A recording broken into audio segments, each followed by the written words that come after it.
Halo semua, bertemu lagi bersama saya Dr. Sarifah dari Klinik Pasadena. Pada kesempatan kali ini kita akan membahas tentang penyakit batu empedu atau kolelitiasis. Kolelitiasis adalah kondisi yang ditandai dengan sakit perut mendadak akibat terbentuknya batu di dalam kandung empedu. Penyakit batu empedu juga bisa terjadi di saluran empedu. Kantung empedu berfungsi untuk memproduksi dan menyimpan cairan empedu yang berperan penting dalam proses pencernaan, termasuk mencerna kolesterol dari makanan yang dikonsumsi. Sebagian besar batu empedu berasal dari endapan kolesterol yang mengeras dan membentuk batu.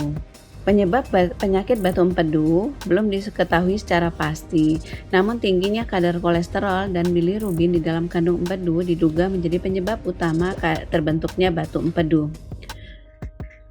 Kondisi ini terjadi akibat cairan empedu tidak dapat melarutkan kelebihan kolesterol dan bilirubin yang dihasilkan oleh hati. Akibatnya, kolesterol dan bilirubin mengendap di dalam kandung empedu. Seiring dengan waktu, endapan tersebut menjadi serpihan kristal yang kemudian membentuk batu empedu.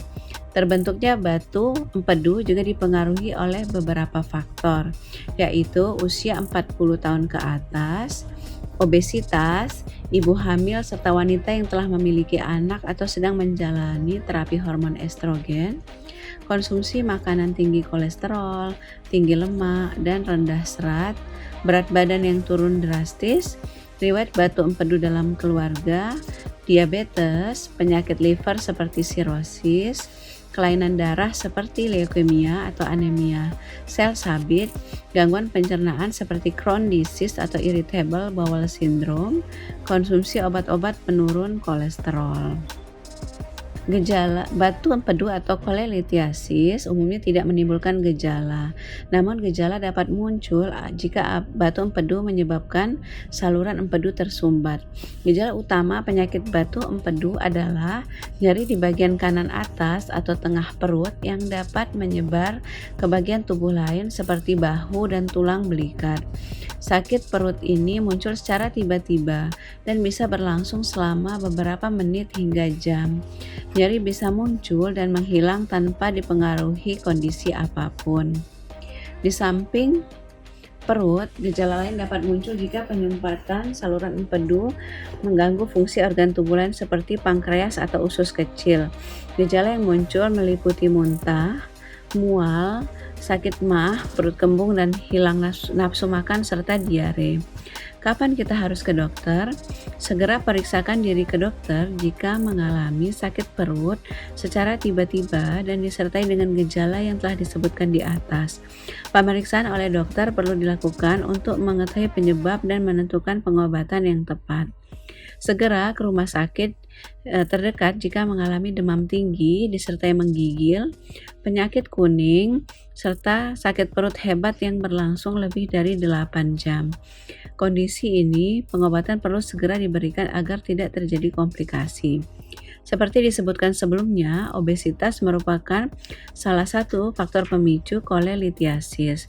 Jika Anda mengalami berat badan berlebih, segera diskusikan dengan dokter gizi mengenai pola makan untuk menurunkan berat badan. Anda juga disarankan untuk berolahraga secara teratur untuk mendapatkan berat badan yang ideal. Pada tahap awal, dokter akan menanyakan gejala yang muncul dan melakukan pemeriksaan fisik terhadap pasien.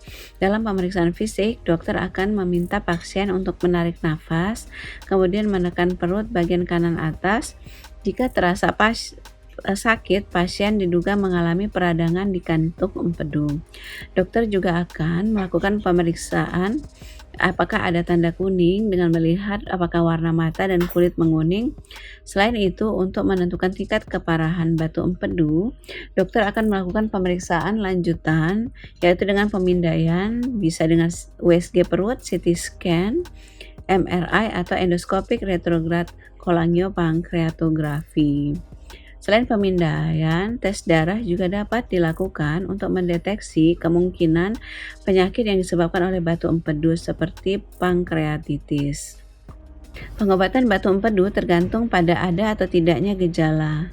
Pasien yang tidak mengalami gejala, penanganan medis tidak diperlukan karena batu empedu dapat keluar bersama dengan urin. Namun, dokter tetap akan memantau perkembangan gejala yang dialami pasien. Jika muncul gejala, terutama di bagian nyeri kanan atas perut, maka dokter akan melakukan tindakan untuk mengatasi gejala dan mencegah komplikasi. Metode pengobatan yang dilakukan meliputi yang pertama adalah operasi. Dokter akan melakukan operasi untuk mengangkat kantung empedu. Operasi ini dikenal dengan prosedur kolesistektomi. Kolesistektomi dibagi menjadi dua jenis, yaitu kolesistektomi laparoskopi dan kolesistektomi terbuka. Kolesistektomi laparoskopi merupakan metode pengangkatan kandung empedu yang dilakukan dengan menggunakan laparoskop, yaitu selang tipis yang dilengkapi dengan kamera dan lampu. Metode ini dikenal juga dengan operasi lubang kunci. Kolesistektomi terbuka dilakukan jika metode laparoskopi tidak dapat mengeluarkan kandung empedu. Misalnya pada kondisi pasien sedang hamil, menderita obesitas, atau karena letak kandung empedu sulit dijangkau.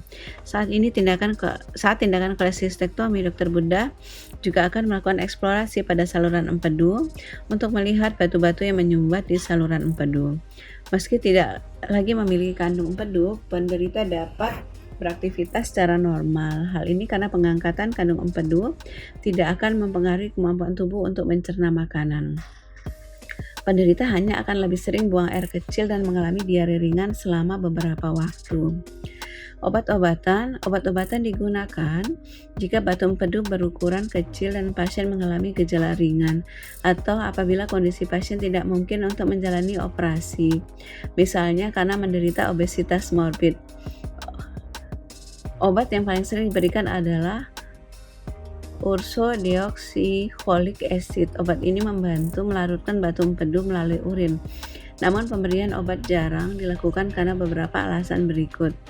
Yang pertama, butuh waktu sekitar 6-12 bulan untuk melarutkan sebagian besar batu empedu. Batu empedu yang dapat muncul kembali jika konsumsi obat dihentikan. Obat hanya dilakukan untuk batu empedu yang disebabkan oleh kolesterol. Obat juga dapat menyebabkan diare ringan. Jika tidak segera ditangani, batu empedu bisa menyumbat saluran empedu dan memicu terjadinya peradangan atau infeksi kandung empedu. Kondisi ini dikenal dengan kolesistitis akut atau radang kandung empedu akut. Komplikasi yang terjadi akibat batu empedu dengan komplikasi ini tidak segera diobati. Yang pertama, kolangitis. Yang pertama, peradangan pada saluran empedu, pankreatitis akut, ileus batu empedu atau penyumbatan usus akibat batu empedu dan bisa mengakibatkan sepsis. Cara terbaik untuk mencegah batu empedu atau kolelithiasis adalah dengan menerapkan pola makan sehat dan seimbang. Konsumsilah makanan yang tinggi serat dan perbanyak konsumsi cairan setidaknya 6-8 gelas per hari.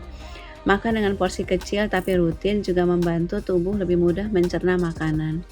Anda juga dianjurkan untuk menghindari dan membatasi konsumsi beberapa jenis makanan, terutama makanan dengan kadar lemak jenuh tinggi. Yang pertama, misalnya makanan bersantan, misalnya rendang, ketupat sayur, makanan berminyak, makanan yang berbumbu kacang, makanan yang mengandung mentega. Selain menjaga pola makan, beberapa langkah berikut juga dapat dilakukan untuk mencegah batu empedu. Yang pertama, membatasi konsumsi minuman beralkohol, berolahraga secara teratur untuk mencegah obesitas, tidak melakukan diet yang terlalu ketat, karena penurunan berat badan secara drastis dapat meningkatkan resiko batu empedu.